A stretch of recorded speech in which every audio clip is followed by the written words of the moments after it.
Gun Hunter U.K. is a channel dedicated to UK pest control and shooting, using legal methods to do so. If you are likely to be offended by this, then please do not watch. Right, 3 different pards, and for some reason pard love pissing about with bolt patterns. So this is the original 008. This is the first edition. You can see the bolt pattern is just 2 bolts.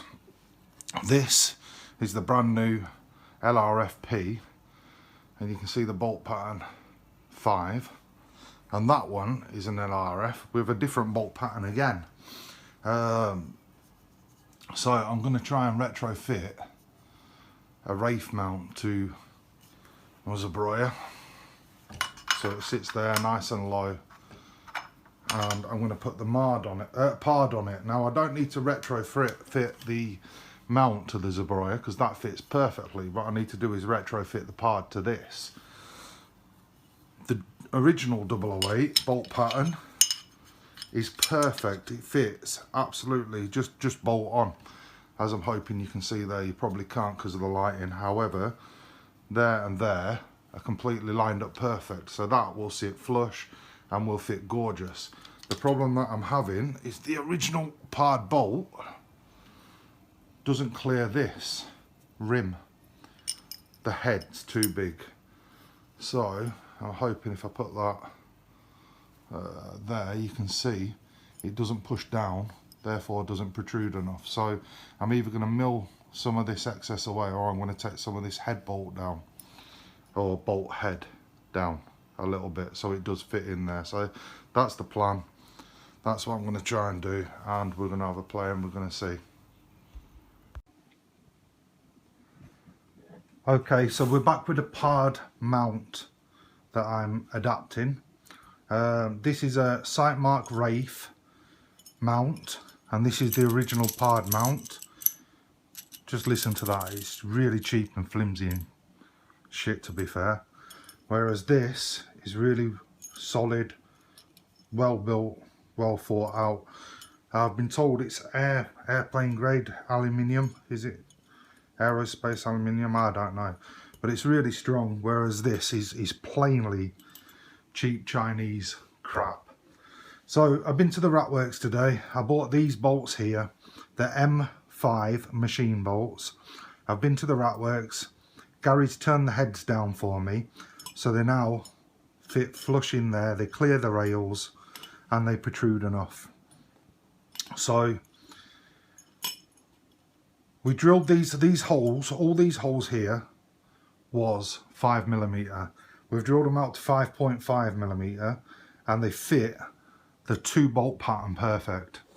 There's no adaptation needed. If you're going to try and fit with one of these to a different style bolt pattern, what you'll need to do is fit the first bolt and just screw it in, and then measure. You'll need someone with a mill, or you'll a mill yourself, and basically elongate these holes to accommodate. It can be done. It can be done quite easily, to be fair, but you will need someone with a mill and experience, or experience yourself. So anyway, let's get it mounted.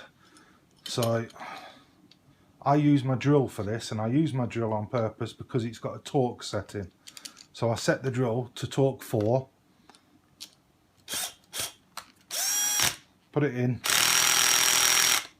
and I know it's torqued up, then it's perfect.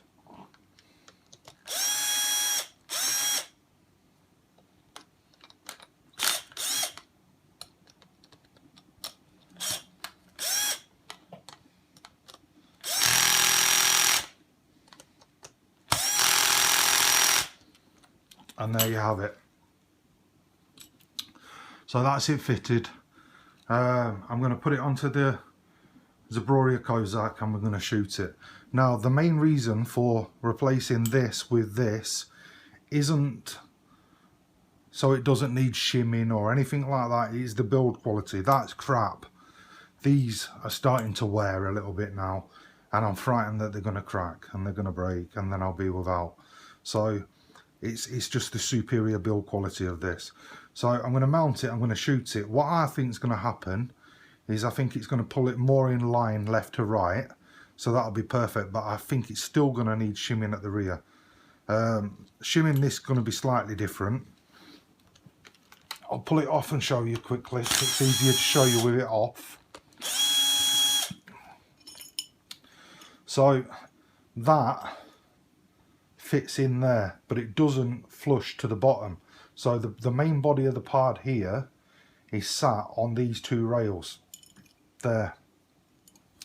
So when you put it on, you can see it slides up and down. It's not scraping the bottom, it's riding the rails.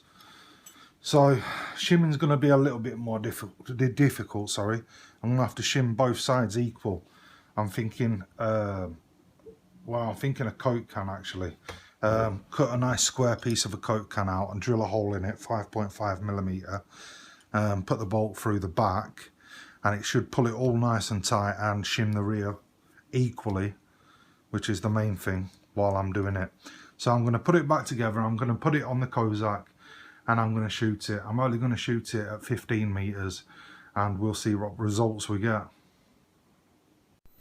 Right then, we're here shooting at 15 meters.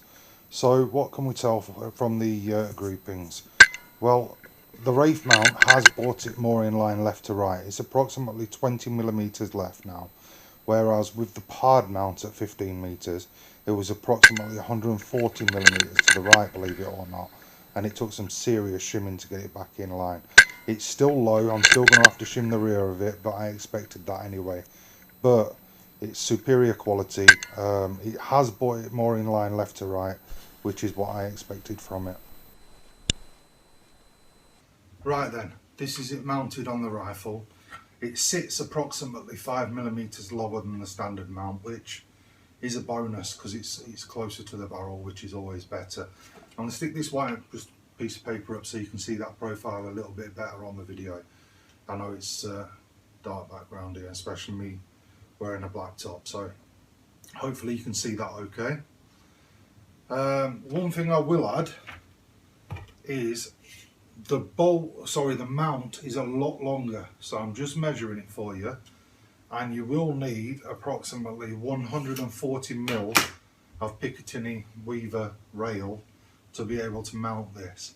So that's 140mm from front to back, but obviously you're going to need that bit more for adjusting where you want the scope, unless you're going to do it via the hole. So yeah, it's going to 140mm, but that seems absolutely rock solid. I mean, genuinely really good quality, and that's the main reason we're changing it.